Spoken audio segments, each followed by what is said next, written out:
The Second World War was fought on many fronts. Although the war in Europe was being fought in dense cities and territories with high populations, the war in the Pacific saw America and its allies fighting throughout sparsely populated islands with very little infrastructure. Because Japanese forces were scattered throughout these strategic islands in the South Pacific, the battles to control these islands were fought in individual campaigns, thus causing Allied forces to island hop as they engaged their enemy. This island hopping forced Allied forces to create an infrastructure of their own, building roads, airfields, and radio towers.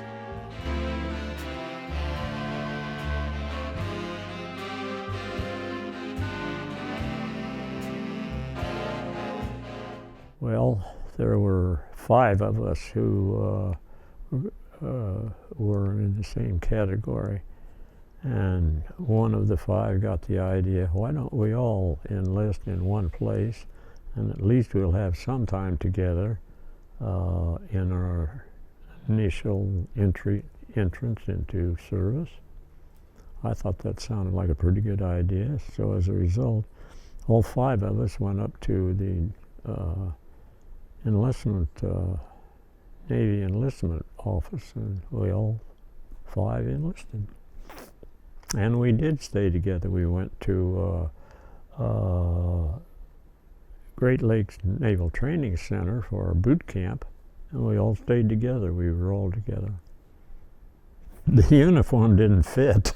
Of course, after the 12 weeks of boot training was over, we were privileged to be sent home. We were sent home for 30 days leave time, and then after that we returned to Great Lakes and received our next appointments or assignments from there. My particular one was to Naval Air Training Center in Middleton. I'll say Middleton was the name of the town, Memphis, Tennessee. We embarked from Treasure Island on about January, I don't know, it was the 3rd week in January in 1944. It was strange because that's where you're entering into all of the military techniques and things that you have to do. Not like home, not like boot camp, just entirely different. When we initially got to Solomon's, there was a group of us who were immediately assigned to the Luganville airfield to attend a class in aircraft management, aircraft tower control. And we started island hopping. The next place we went was Guadalcanal, which we were just gaining control of Guadalcanal, and Guadalcanal had sort of an airport for some of their aircraft, but right away the CBs moved in and started building a new landing strip at Guadalcanal. And originally this was to be our first assignment as tower operators. A task force is a miniature army, tailored for a particular job. This one consists of a regiment from Texas, a battalion of artillery and service troops, quartermasters, signal corps, engineers, and medicos.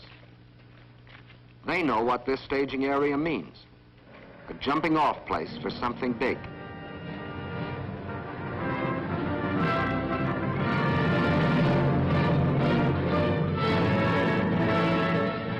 Out here, housekeeping starts from the ground up.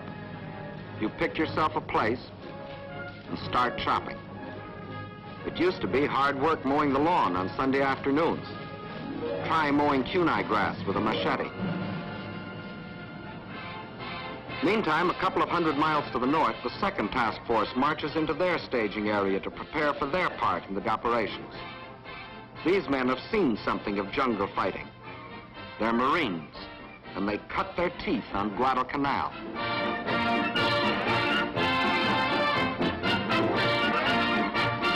In the third staging area, it's more Marines, more guns, more shells, more thorns to press into the side of Tojo's Island of New Britain. And back of the men come the trucks, the half-tons, the jeeps, the bulldozers, a community on wheels, carrying the 1,001 needs of a task force.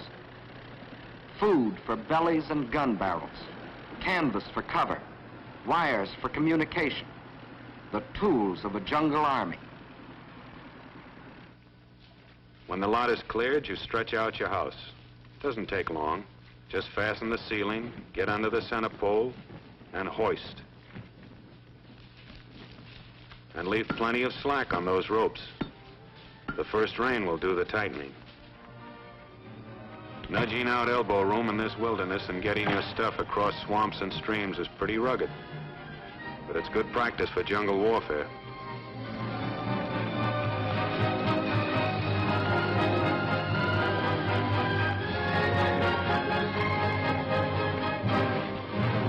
Bridges need plenty of attention.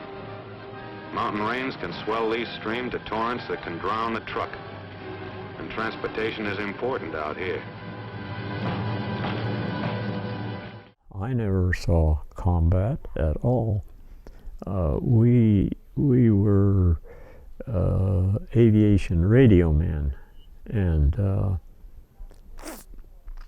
as the PBY squadrons would move north, keep moving north, we moved with them because it was our function to keep all electronic equipment functioning and maintained, and in many cases flying search missions and so on. During that entire period, I was only on two flights to. There was word that there was a group of Japanese ships headed down such and such a place, and it was our duty to go find them and report where they are, how big they were, and what armament they had, and this sort of thing. And I had only 2 of those, and all the rest of the times I worked out of the radio shack for maintenance of the equipment and of electronic equipment. And the time we got up to Russell Islands, I came down with malaria and was shipped to Fleet Hospital 110 with malaria, and I stayed there. I was there about 7 weeks, I believe, before moving on.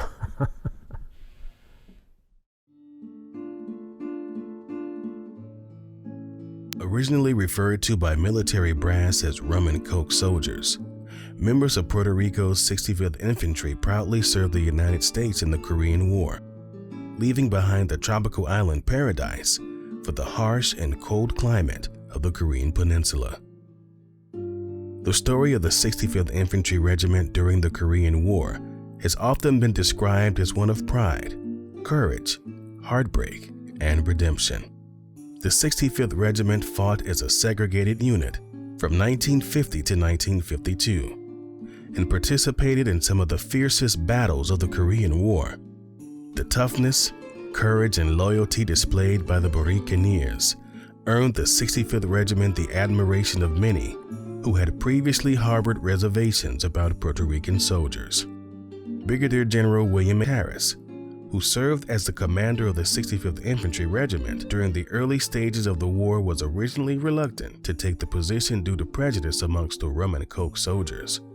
Harris's experiences, however, eventually led him to regard the regiment as the best damn soldiers that I had ever seen.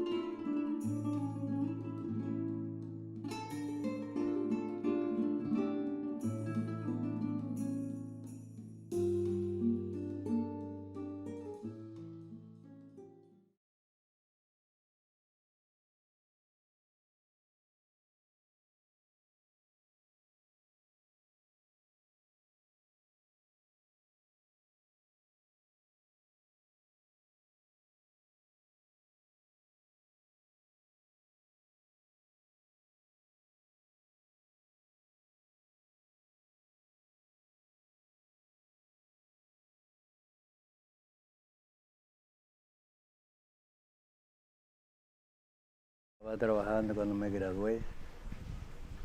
Quería ir al Army cuando empezó. Y me llamaron. De ahí me mandaron a Buchanan. De Buchanan a Tortuguero para coger el training. De ahí cogimos el training.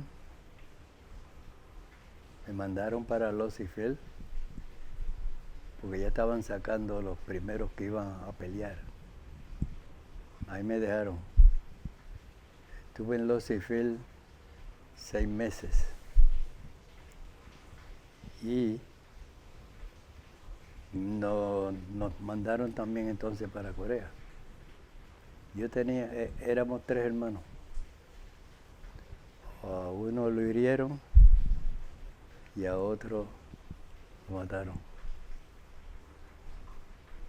Lo sufrí mucho. A mí me pusieron entonces, me querían mandar a la compañía C, que fue la que barrieron casi los coreanos.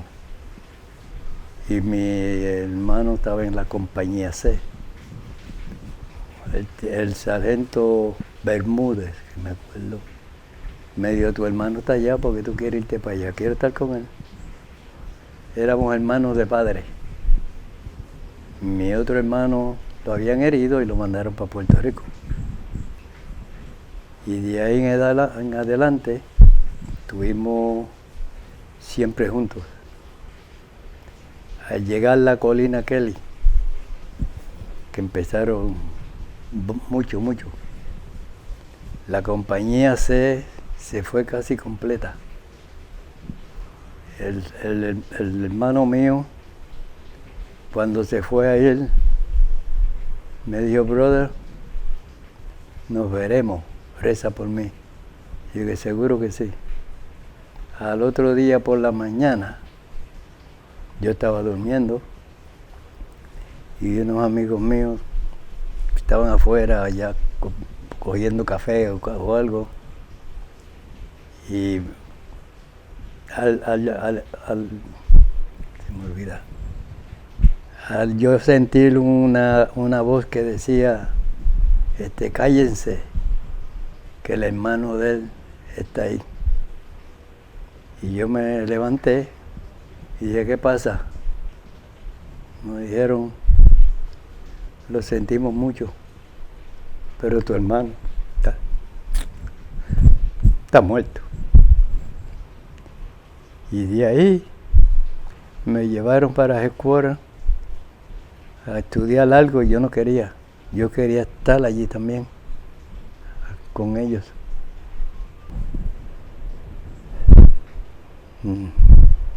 No sé, se me va a la mente a veces con ver. Mi hermano fue uno, bueno, el que mataron fue porque él quiso, yo creo. Porque él le habían pegado allá tiros y ellos habían ido, los otros, y él se quedó. Y él, según dicen los que lo vieron mejor, mató muchos. Y los llamaba a ellos, váyase, yo me quedo aquí, olvídense, Billo, ven, no, yo me quedo aquí, váyanse. Ahí fue donde lo hirieron, pero murió al llegar donde mí. Ahí fue que murió. Estaba muerto. Pero no me lo querían decir. 18 años. Pero que lo siento mucho. No tengo más que decirte porque me duele. Me duele. A veces yo sí hablo esas cosas y como me voy a acostar, me duermo, no puedo dormir, mi esposa está ahí. Yo siempre brinco, según ella me dice, ¿por qué tú brincas tanto? No sé. Todavía no sé. Ahí está ella que lo puede decir. Él se apuesta a dormir, se vira para acá, vira para allá, levanta los pies y yo le digo, yo no sé, no me acuerdo. No sé si lo que hago cuando estoy durmiendo. Pero así es la vida mía. Voy a cumplir 90 años. Voy a cumplir. Y sigo por ahí para arriba. Hasta que el Señor me lleve, Dios me lleve. We've learned a lot during the 3 winters we've been in Korea, but snow and ice are still big problems. Moving a heavy gun like this up a narrow mountain road is hard enough under the best conditions. With snow and ice on the road, it becomes a slow and dangerous job.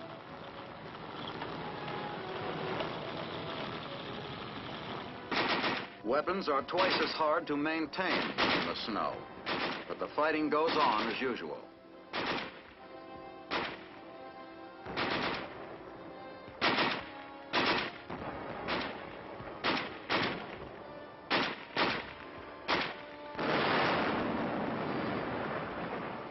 En primer lugar, quiero decir que Corea era lo que llaman un infierno. No era nada de bueno. El frío te atacaba en todo momento porque era bajo cero siempre.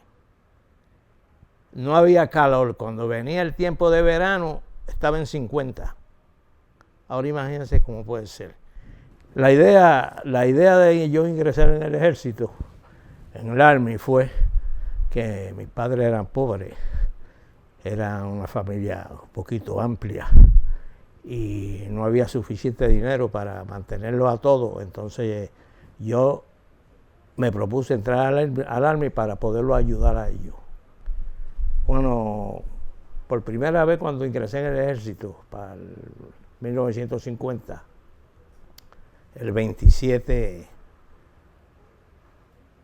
de septiembre, fui normal, un poquito azorado porque no conocía, ¿verdad?, lo que era el Army, pero alguien me había hablado y yo pues decidí entrar. Una vez entré, pude observar que no era tan difícil como lo llamaban. Para otros sí, para mí no. Y me llegué a coger bien. Terminé mis 2 años en el Army, fui a Corea y gracias a Dios estoy aquí. Bueno, en el Army lo que pasa es que hay muchas personas que cogen rango, que parece que en la calle nunca han sido nadie. Y al ir al Army y coger un rango, pues se sienten inflados, con poder. Y lo malo del Army es que tú tienes que obedecer al líder, siempre. Si no lo obedeces, te meten con marshal o cualquier cosa. Y eso es lo que pasa. Lo que pude observar fue que había como una especie de racismo entre los boricuas. Porque casi siempre mandaban a las patrullas más tiempo que otras personas. Si era americano blanco, estaba bien, eso lo acomodaban en la cocina, en el motor pool, en ciertos trabajitos. El que era prieto o puertorriqueño o latino era el que sufría las consecuencias. No estábamos de acuerdo con eso, pero eso es lo que había en el momento. Nadie se podía quejar. Tenía que servir a la patria de una forma u otra. Y fue lo que yo hice. En Corea yo era rifleman y después me asignaron un BIR, un rifle especial, que le dicen Brownie Rifle, que era automático. Tenía un peine de 60 balas y esas se disparaban al dar el gatillo nada más se iban. O sea que tiraba un promedio de 60 balas por minuto. Bueno, el porciento mayor de las veces que yo combatí fue frente a frente al enemigo y tuvimos hand-to-hand combat con bayoneta. Por último, en lo último de los últimos episodios que yo tuve allí, fue que salimos a hacer una patrulla de reconocimiento. Y yo pertenecía a un grupo que le decían los Rangers. Entonces mandaron 18 hombres a esa patrulla. Nos detectaron los chinos, el enemigo, y nos cayeron arriba. Con tan mala suerte que no era como nosotros que éramos 18 hombres y ellos eran 18 hombres, no. Ellos eran como 300, 400 personas, detrás de uno cogiendo. Salimos corriendo y seguimos sin rumbo. Entonces donde nos pudimos parar fue en una lomita que tenía como un pico hacia el río, hacia un río. Río Yalú. Y entonces, ¿qué pasa? Nos vimos obligados a tirarnos ahí y estaba casi congelado ese río. Era un frío inmenso, era en puro diciembre. Los chinos de arriba tiraron, mataron un promedio de 14, diría yo, y quedamos 4. Entre los 4 que quedamos salimos mal. Uno herido en la espalda y en un brazo.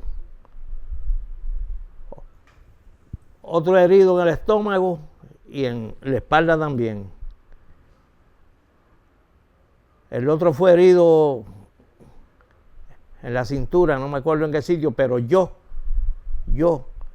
me congelé las piernas. Y al salir del río, que hace como un recodo, y vuelve y empieza por otro lado, cogiendo, yo lo que hice fue que me dejé bajar y me agarré de la arena para poder salir porque no podía pararme.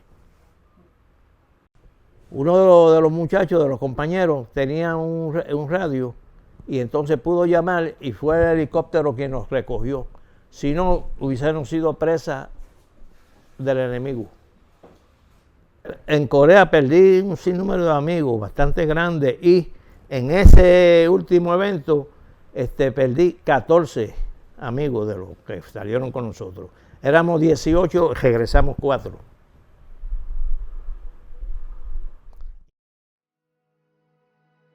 Oftentimes referred to as America's Forgotten War, the Korean War began during the summer of 1950, when the Soviet-backed North Korean People's Army crossed over the 38th parallel.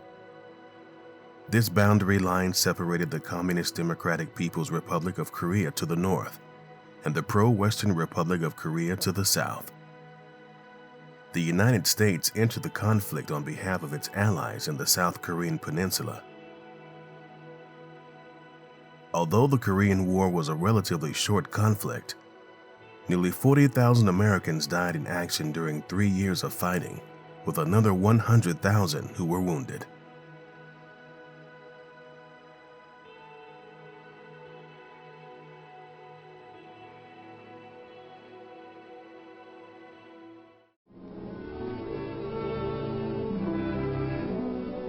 Over 25,000 men have been wounded in Korea, but less than 2% of these men have died. Less than 2 men out of every 100 wounded. The main reason for this low death rate is the speed of treatment. This is a battalion aid station, first stop in a wounded man's swift journey through the echelons of medical aid. The average time spent at a battalion aid station is only 72 minutes.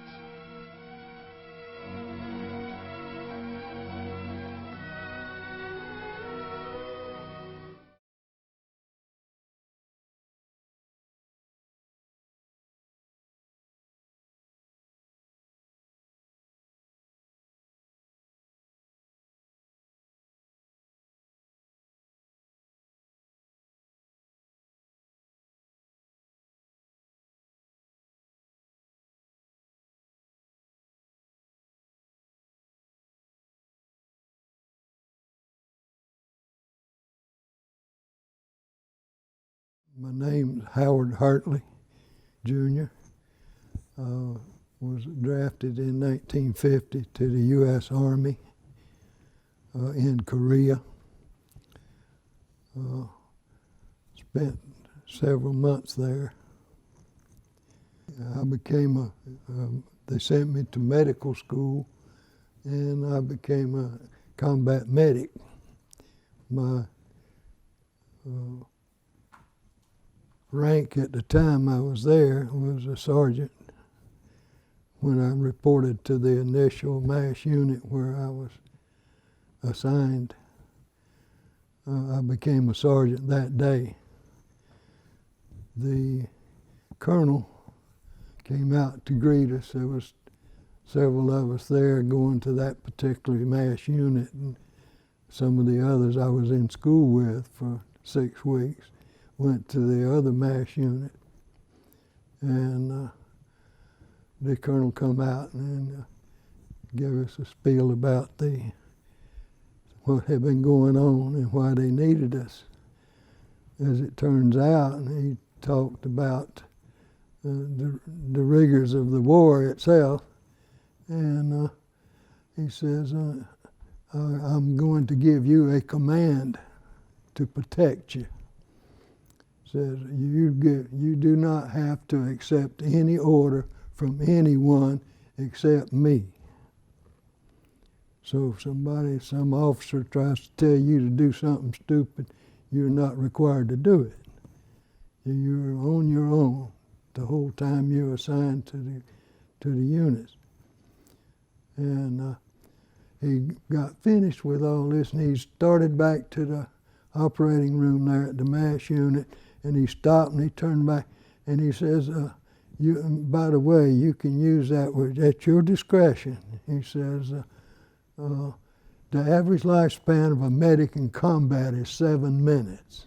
So don't be no hero. You won't do no one any good if you're dead. So you're there to fix the other boys when they get wounded, to take care of them. The first experience I had, the instant you land in Korea, you're looking for somebody to shoot at you. Of course, the war is going on up there about 25, 30 miles away, or 40, whatever the distance was. Some distance from where we got off the ship, the ferry, and they met us with a deuce and a half and hauled us to the train station, put us on the train. Of course, we on the train with the recruits that were coming in, going up there as replacements for the infantry. A great number of them, and people were rotating home after 13 months, and they were replacing those that had left or were leaving when they got there. Myself, I replaced a guy online eventually, but we rode a train for quite a few hours during the day, and got to the other end, wherever it was up there north of Seoul somewhere, and we were on the train all day. We went out, they got up the other end of the train ride and got on another deuce and a half and went to the MASH unit from there. And at the first stop, we divided up wherever the guys were going, the different ones. I went to the 7th Regiment, 3rd Division, 7th Regiment, 1st Battalion, Charlie Company. Charlie Company, yes, 2nd Platoon, and was relieved the medic that was there. Thank goodness. I didn't know that he would be there, but he was there at the time. But at the stop at the forward aid station, after we got through at the orientation at the MASH unit, and we took a Jeep ride in a litter Jeep up to the forward aid station. Well, I got there, and I didn't know, but we had passed the artillery, 105 artillery battery, whole pile of machines out there to throw artillery to the other side over there where they were aiming. And I didn't know. I noticed it as we rode by in the Jeep, but I didn't think nothing about it. I had my duffel bag in the back of the seat there, and we pulled up and stopped in front of the aid station, and I just put my foot on the ground coming out of the Jeep when them 4 artillery weapons went off one after the other. Well, I went under the Jeep, and the Jeep driver was standing over there laughing at me. I didn't know what it was, you know. I mean, boom, boom, boom, boom, boom, one after the other. And I thought, well, you know, that could have been enemy stuff. I didn't know. Nobody had told you anything about what to expect, except there was a war going on. You didn't know if it was going to be from the planes or what. So, you know, you on your own, actually, for making your decisions. Nobody orients your orientation, no orientation whatsoever. Now, when I got to the front line and replaced the medic in that 2nd Platoon there at Charlie Company, then was a Lieutenant Atkins introduced himself, and Sergeant Musket. No, it wasn't Musket. There was another guy there who was a sergeant, but he wasn't there. But it seemed to me like a week or so, and then he was replaced. So when he came on, the first sergeant had come from Burma. He was regular Army, and he had come from Burma and had him a Thompson submachine gun. He could write his name with it. He was that experienced. And, yeah. And I was kind of shy of him most of the time while I was associated with him. But he wasn't there very long. He rotated home, thank goodness. But Sergeant Musket came in. He's a big, tall boy from Oregon, and he was the same. He was in the same fix I was in. He didn't know what was going on when he got there. But we all got along together and made it real good. Yeah. This story is hard to tell, painful, because our outfit was in training a few weeks ago. Some of the boys who were with us aren't around anymore. They were good men, good soldiers. They had learned to fight, and they had the guts for fighting. But when it came, it was like a sock on the back of the head. Korea started rough. The first 40 days were a battle for time, with a handful of men against an army. Yes, they were good men, good soldiers. And no story of the Korean War can be told without saying first how well they fought. against great odds.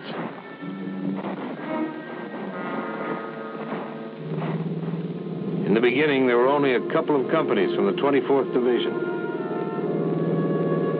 No brass bands at the airport. A few days before, some of us had been in cities, spending leave time at Fuji, something like that. We weren't scared. We didn't know. We got stuff out of the planes. We moved out. Nobody said, "This is it." Nobody said, "You have arrived in Korea to beat back 5 North Korean communist divisions." Somebody did say, "We're here to delay the Reds." Okay, let's go. About 10% of us were veterans. A few roads looked like France, somewhere between Paris and Metz.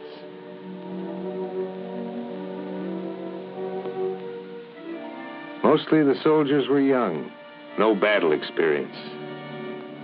They smiled a lot.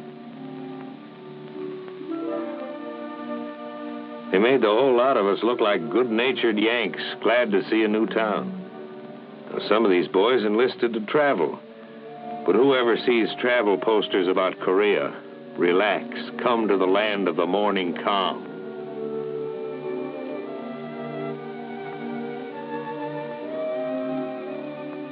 At first, the towns looked like any towns in this part of the world. And the South Korean troops like any soldiers. You know, they worry about the same things and get tired. I mean, tired. We all wanted to ask, what was it like up there? What kind of fighting, terrain, tactics, guns? But as far as we were concerned, those Koreans couldn't talk. We were in a completely foreign country with no time to get acquainted.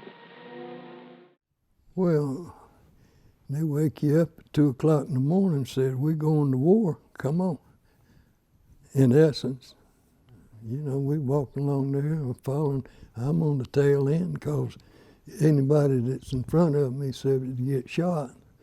And I didn't know when or where. And you walk along there and it's pitch dark. And sometimes you step on the guy's heel in front of you and you're supposed to be 5 yards back of him. Yeah. Well, when you hear that first shot, bang, you know it's on. We were told we were going up that hill. When we got in line and headed out, they took us up there and dropped us off. And we went, walked quite a while before we ever got to the hill. 268 was my first one. And once the bang bang started, it was light, it dawned very, very minimal light at that point in the morning. And the guy in front of me, the last fella in front of me had fallen, and the guy in front of him. So I had 2 wounded there almost immediately while I'm walking along there. And I checked the first guy. He had blood coming out of him, pumping him out of his leg there. And the other boy was sitting down. He was looking back at me, but he wasn't, he was in a state of shock or something. I walked up to him and I lit a cigarette and I said, "You smoke?" And he took my cigarette. He didn't speak, but he took my cigarette. I said, "I'll be right back." I said, "Where you hit?" And he didn't answer, and I didn't know what was ailing him. But I said, "Well, I saw him, this man, but the first one." I said, I walked back to him, but he was unconscious because he'd been through a lot of pain. The bullet had shattered his femur and just busted the leg all to pieces. His left heel was up under his back of his leg on his under his right leg, and all twisted around. But the femur was cut, the main artery there, and the jagged bone had cut the femur in half. Well, I took my hemostats and reached around up in there where the blood was coming from till I finally pinched something that felt like it might be an artery, and I clamped on it and then pulled it slowly out, and finally got it out about 2 inches or so, and pinched it real tight, clamped it off, released to make sure there was no blood coming. Got me some suture, tied it off, tightened it up, and shut it off, and left the string hanging out. Well, then by then the litter bearers were up there. Papa's son too, I had him send me 2 litter bearers to help me. And I got the 2, one of them over here was lifting him up so we could get his leg out from under him and put it out in front of him.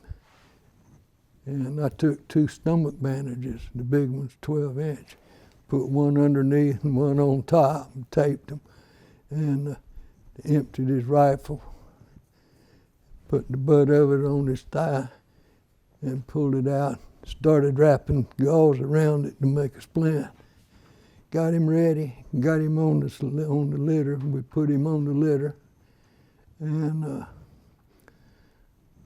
they started down the hill with him, and I ran up to the other boy that was wounded, but checked him. He was unconscious, but he was dead.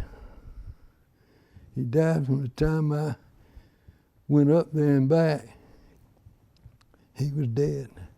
I guess he had an internal wound because he didn't have no blood showing nowhere. And I got to thinking about it, and I couldn't figure out what had happened.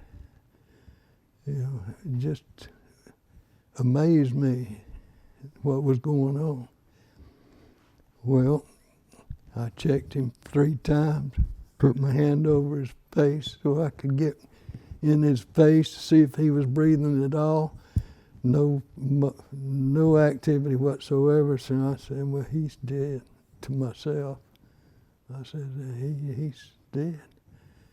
So I started on up, and the platoon runner was going up the hill with a couple of canisters of machine gun ammo. And he said something about the gunner had been hit. Well, he got hit in the arm and took one of the bones in the upper arm and chip out of the back one and out of the upper one. And he was up the hill, and we walking up, and I'm following him behind, what's the boy's name? Grubbs was the runner. He had the canisters and was headed up there, and I could hear them things popping over me. So I stopped to get out of his line because they were shooting at him. They weren't shooting at me. I hope. I didn't know whether they were or not. But at any rate, I stopped and got over behind the hill where I wouldn't be in line of fire.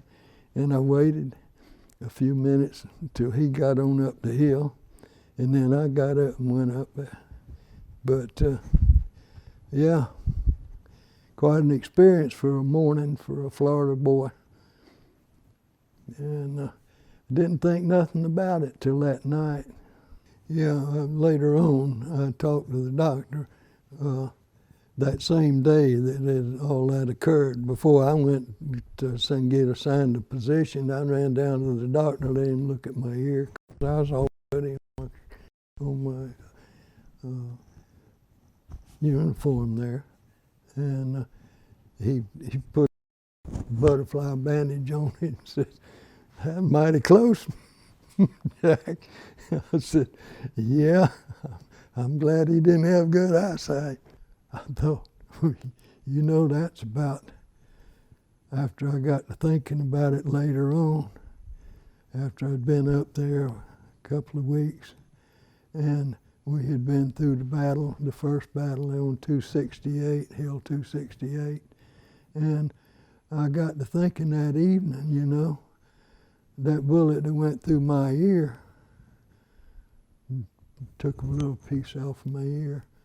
I said, it was about probably 4 or 5 minutes At the time I was working on the man I was working on that had been wounded, his leg was tore all to pieces. I think, you know, I was about right. He was aiming for here, and he missed and got over here and ruined that ear. I thought, well, you know, that's a lot of training and a lot of trouble to get me from Jacksonville, Florida over there and back, you know, and not expect me to be there but 7 minutes. If he'd have told me that before I went over, I don't know if I'd have been so glad to go over there. I'm James Arness. During the next 30 minutes, you're going to meet a remarkable group of Americans, members of the United States Army's Special Forces on duty in South Vietnam. The Republic of Vietnam, on the eastern edge of the Indochina Peninsula, is about as far from home as an American can be while still on Earth. When it's 7 o'clock in the morning here in Saigon, it's 7 o'clock the previous night in New York City. Army Special Forces were sent to Vietnam because they're experts, specialists in training men to fight a special kind of war. It's a dirty war, fought without uniforms on a battlefield without boundaries. A war where the friendly farmer you pass in a rice paddy may become a murderous enemy the instant the sun goes down. Sunset is beautiful in South Vietnam, but then night comes.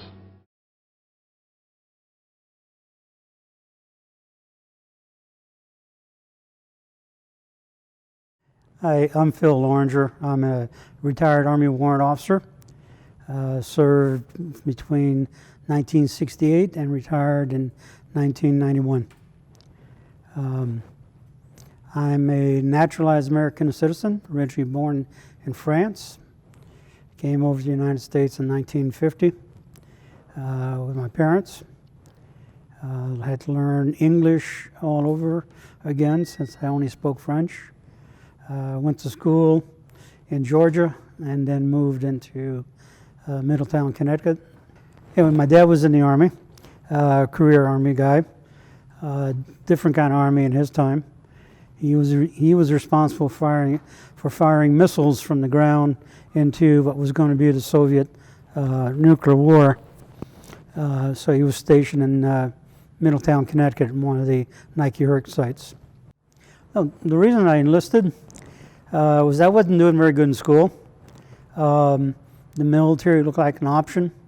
So I actually dropped out of 10th grade and went in the military. I qualified in the test that they gave me and ended up actually going to basic training in my hometown. So it wasn't too far to go, Fort Bliss, Texas. I took basic training up on Logan Heights, they call it, in the middle of summer, which was extremely hot. The thing I remember a lot of things about training, basic training, but the most I remember was that you were not allowed to walk. You had to run everywhere. It's amazing how in shape you can be when you're running for 8 weeks. I remember a lot of other good things, the basic training, and I remember a lot of bad things as well. I remember the training was very tough. I had a drill sergeant who I will never forget. He was the meanest son of a bitch that I think God ever created, and he thought he was my mom. In fact, he told me he was my mom a number of times.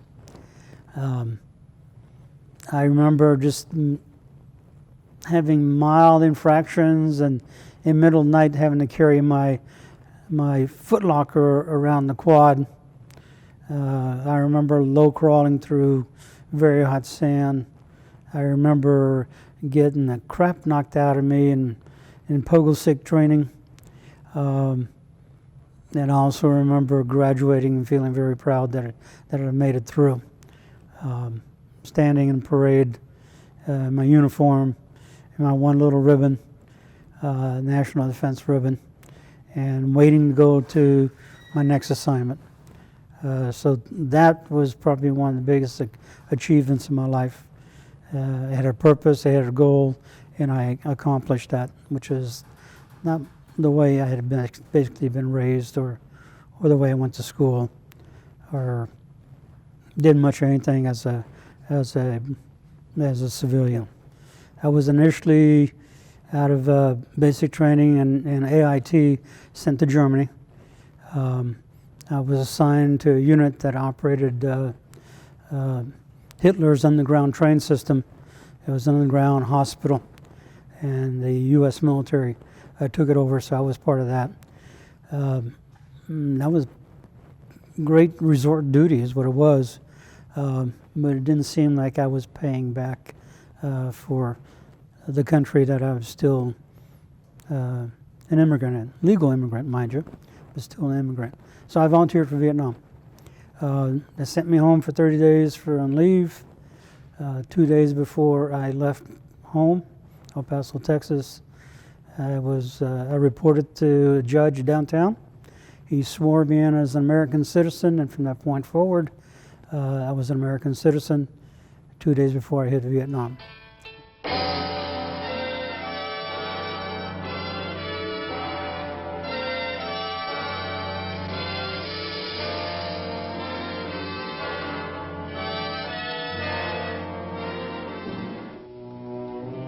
As the military forces of the Communist North, the Viet Cong, began to infiltrate the South in ever-increasing numbers, the situation called for a major decision by the United States. Here was a government on our side, ruling a country with some of the world's richest rice fields and a strategic location affecting the whole of Southeast Asia.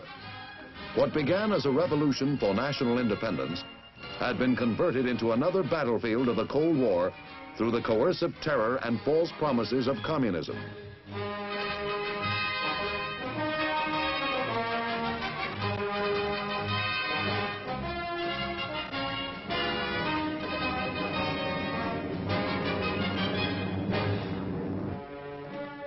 (1961) was the critical year, and our decision was that the anti-communist portion of Vietnam must get our full support.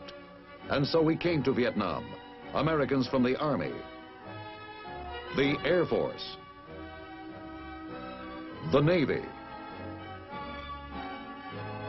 the Marine Corps, and civilians too, to advise and assist the government of South Vietnam. We face a rugged environment harboring an invisible enemy. Swamps, mountain, and jungle provide the communists with an almost impregnable fortress. Landed in Vietnam, Cam Ranh Bay. Spent a week there getting indoctrinated about booby traps, about patrolling, about burning shit, about the locals, about the wildlife, the vegetation, all the kind of stuff that I was going to run into, and things I shouldn't run into, and if I ran into something, things I should back away from. That was taught to us by some Green Berets. Spent a week there, and spent another week in training with the Black Hats, which were members of the 1st Cav, which is the unit I ended up with, Air Mobile. I was assigned to the 190th Assault Helicopter Company. Our mission was to attack missions and support missions.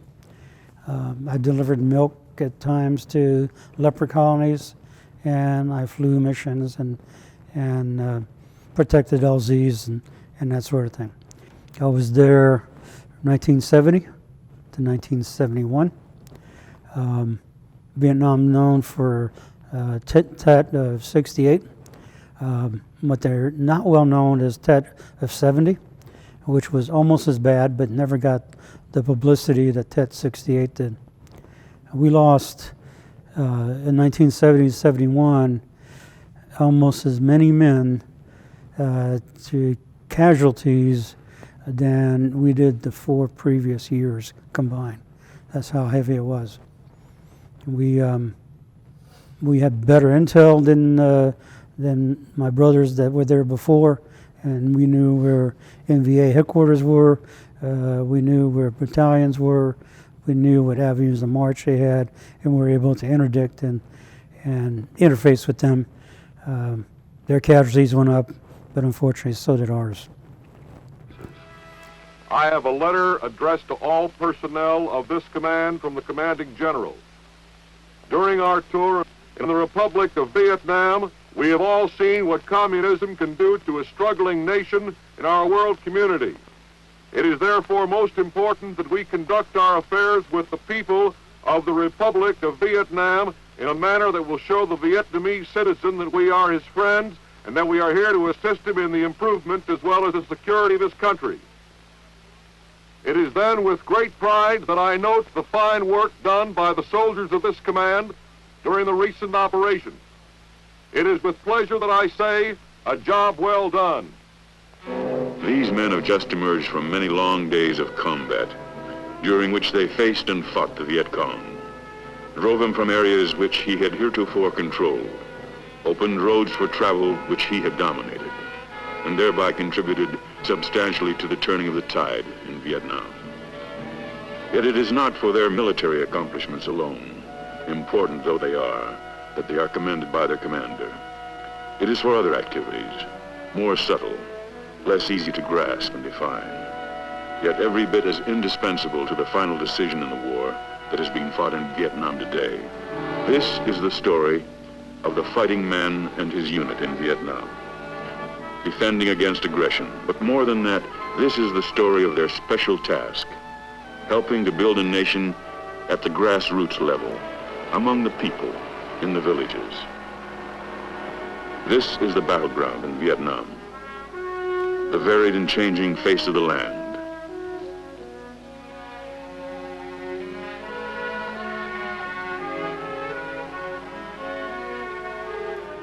I will always believe there were just two kinds of soldiers there. There was a professional soldier, and there was the draftee doing his time.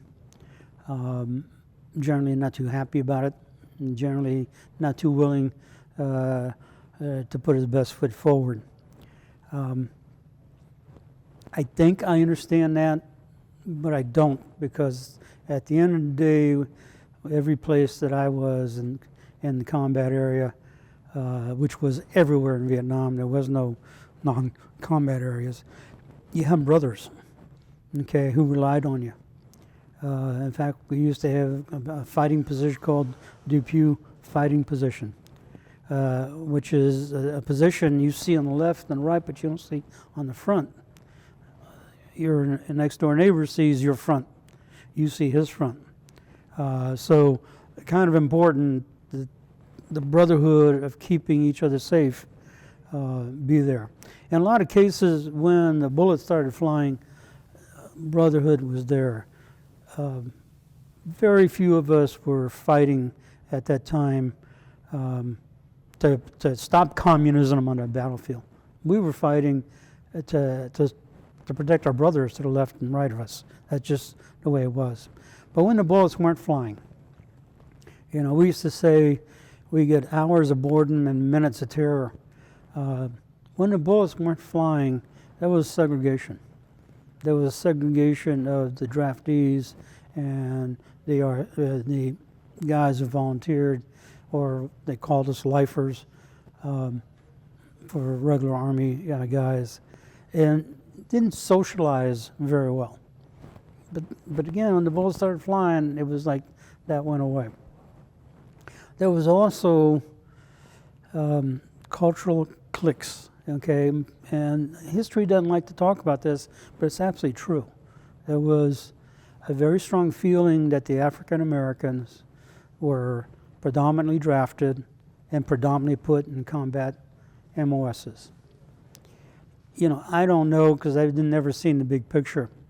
I can tell you that as a white man, I was pretty much a minority in my infantry organization. So maybe there is some truth to that. There was also, and I think history does talk a little bit about this, a lot of drugs, a lot of marijuana. In fact, you could buy marijuana pre-rolled in your favorite branded cigarette package, Marlboro, Salem, Lucky Strike, whatever you wanted. It was pre-rolled, 20 cigarettes with filters for about $5. Okay, it was just all over the place. It was not unusual for soldiers to go on patrol smoking weed. I'm one of the guys that never did. As a matter of fact, only got drunk one time in my whole tour. So there's a lot of issues about personnel, even in the later years of the war in 70 and 71, that don't get recognized, and I think had an impact in our effectiveness. There's nothing you can do about it now. I don't know what really could have been done about it back then, but it went on. The other thing that I probably want to share with you, and it just comes to my mind now since we're talking pretty freely, is I, and probably many more like me, did not freaking understand what the demonstrations and the riots back home were all about. As a matter of fact, you got to remember back then in the 70s, there was no internet, there was no, instant messaging and that sort of thing. And there was still quite a bit of censoring going on by the government. We didn't really know that there was race riots going on. We really didn't know that there was anti-war movements going on to the magnitude that there were.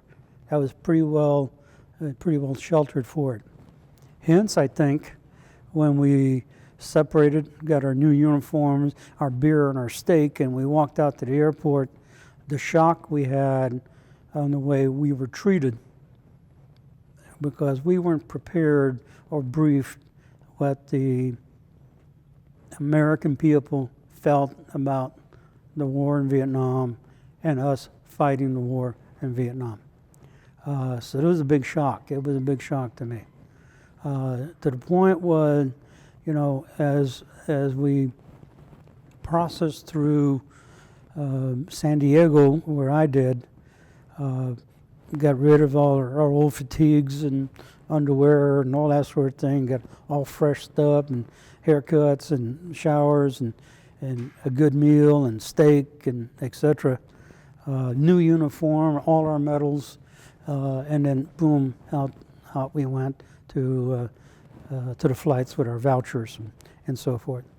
A lot of the guys went through that whole process, went to the end of the building, took their uniforms off, threw them in the trash, put civilian clothes on, and left.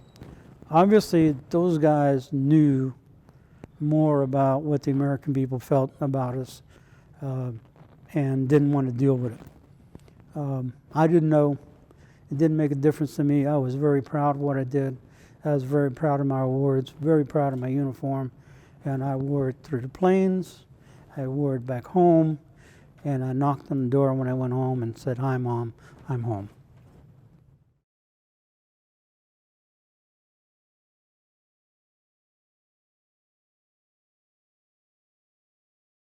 I suppose there are those who would think it, hey, a great honor, great time. What an opportunity, I can't agree with that. It's hard work, It was hard work. Some of it was pretty. It wasn't too safe a job, but at the same time, there was good times to be had by all. And I know that doesn't say much, but the military aspect was primarily routine activity.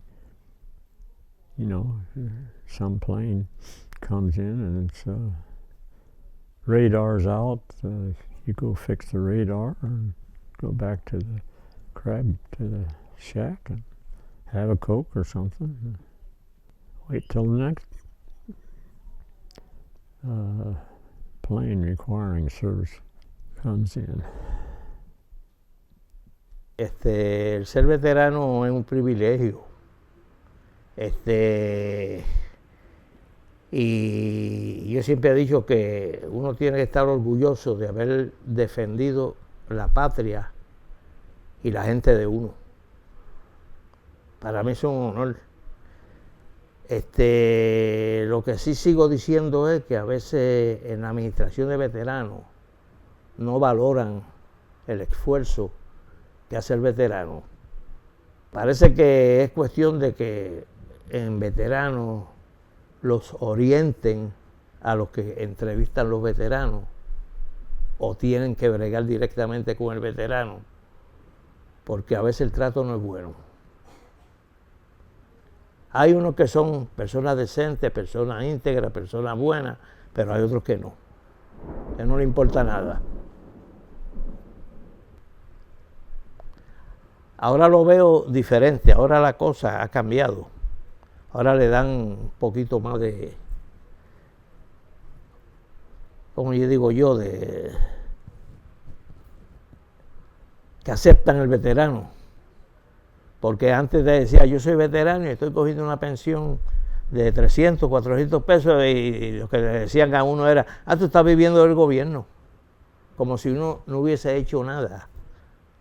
Porque yo creo que se hizo bastante, ir a una guerra a pelear por una patria, por un país. Pero me quedo callado, ¿para qué discutir?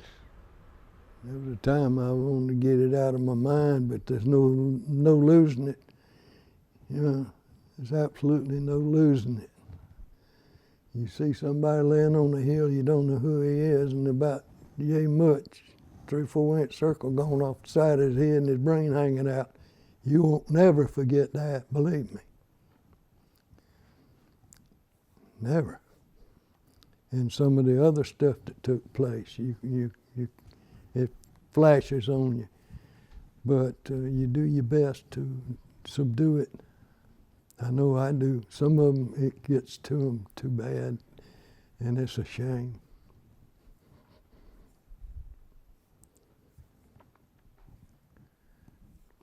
Yeah, I get to thinking about it.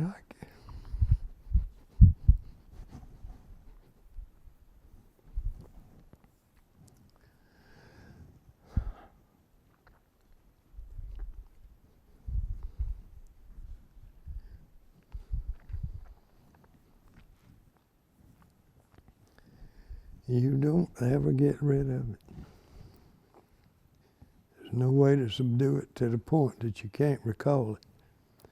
Now, I can't remember some of the people I went to school with. You can't remember their names. But I can remember every incident that struck me as frightening.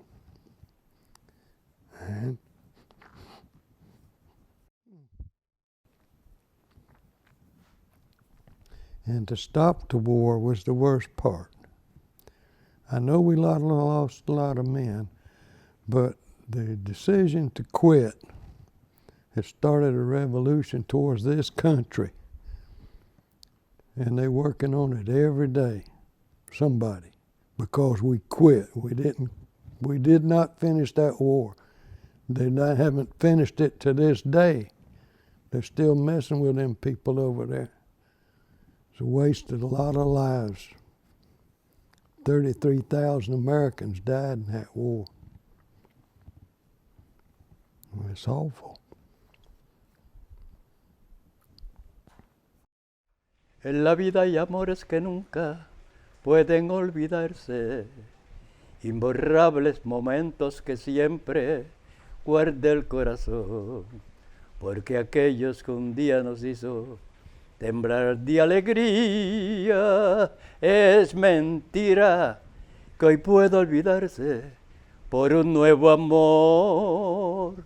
He besado otras bocas buscando nuevas ansiedades y otros brazos extraños me estrechan llenos de emoción, pero solo consiguen hacerme perpetuar lo tuyo, que inolvidablemente vivirán en